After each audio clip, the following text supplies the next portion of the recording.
Welcome back. This is the Tutor Wizard. I'm Adrian. Please subscribe right here. Hit the notification bell for notifications of this series and a bunch of others on our channel. We're doing multivariable calculus. Chapter 2 is double and triple integrals. And we're doing section 2.5, which is surface area.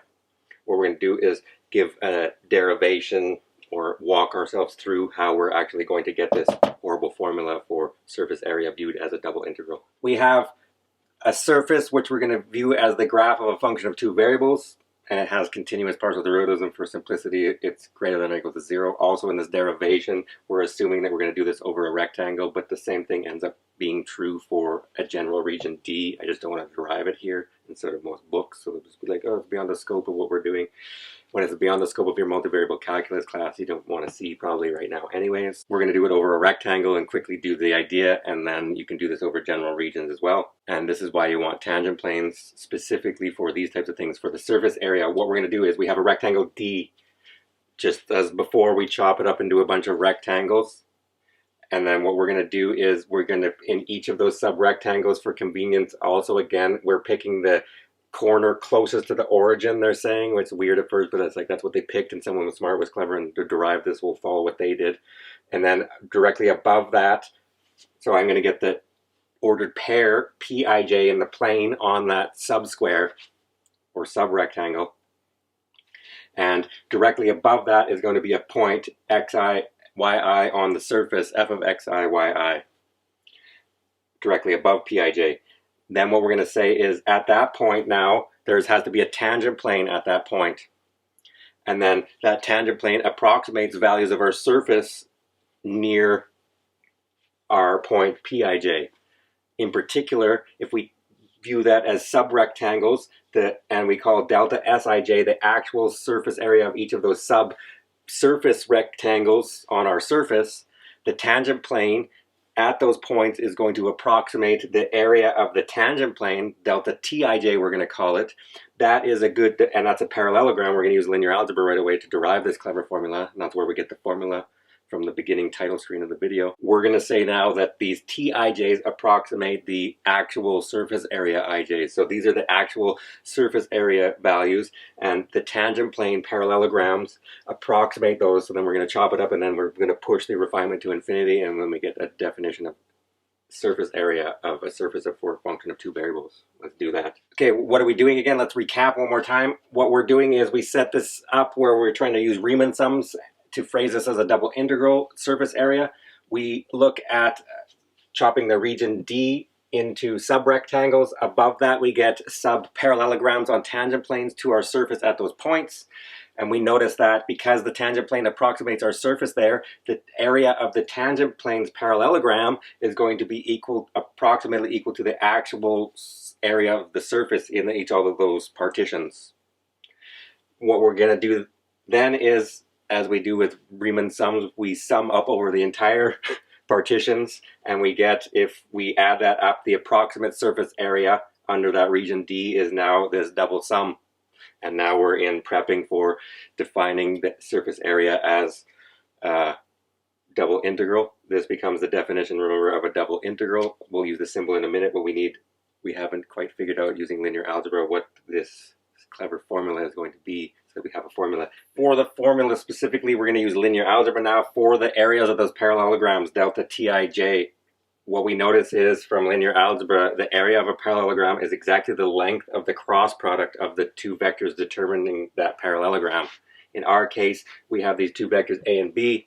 I won't get into it, but if you think about this for a while, and this is what this remark says, the rates of change in the z direction are the partial derivatives. So we are going to get explicitly in clever formulas, this A vector is delta xi, no j's because we're going in the x direction, and then the z changes as delta or fx delta x, and then so we get this vector in 3 dimensions.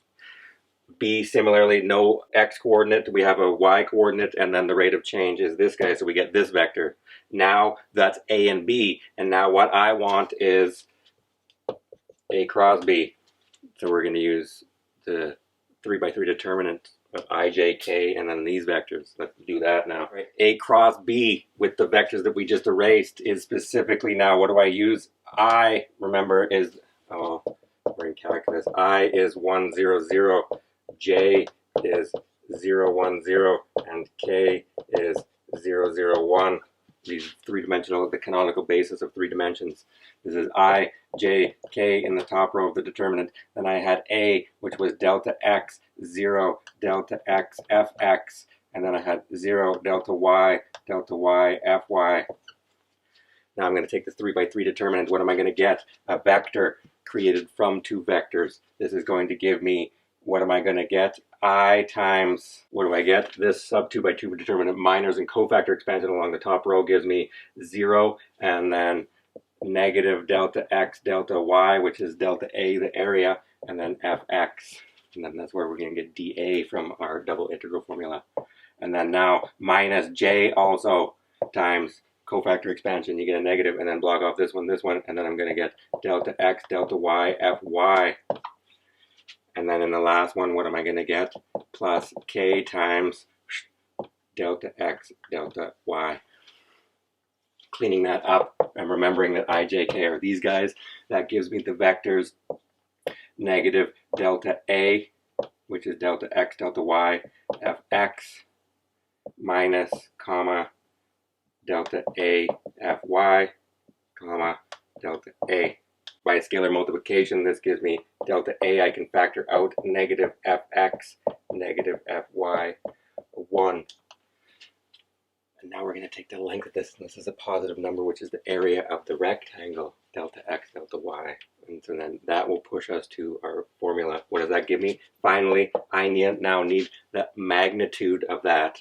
And that says that delta Tij is equal to the norm of A cross B, which is now the norm of this vector, delta A times fx negative fy, 1, which is norms in 3 dimension. This is a positive scalar, so it comes out, this is delta A times the square root of fx squared plus fy squared plus 1 squared.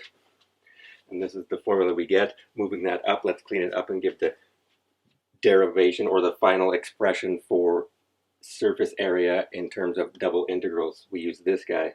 Okay, what we're going to do is, or what we've done is, we just derived using linear algebra, cleverly using the tangent planes parallelograms to approximate the actual surface area in each of these subrectangles. We found a clever formula using the partial derivatives. Now what we have is the area of that surface as a double integral is the limit as m and n gets pushed to infinity of that double sum. We now have an expression for this, so I put that in there. I get the square root of the partial derivative with respect to x squared, the partial derivative with respect to y squared, plus 1 times the area of that subrectangle, and this by definition gives us the surface area as a double integral. This is now the double integral over the region D of the square root of fx squared plus fy squared plus 1 dA.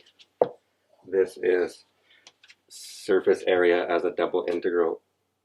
Next time what we'll do is we'll do some examples of this. We're going to phrase different types of regions, and you don't have to use rectangles, so we'll practice this and find the surface area of a few things, or surface areas of spheres when you cut it with a plane, and how much surface area do you have left, and those types of things. But we'll do that next time. Please subscribe right here, hit the notification bell. You'll get notifications for this series and a bunch of others. See you next time.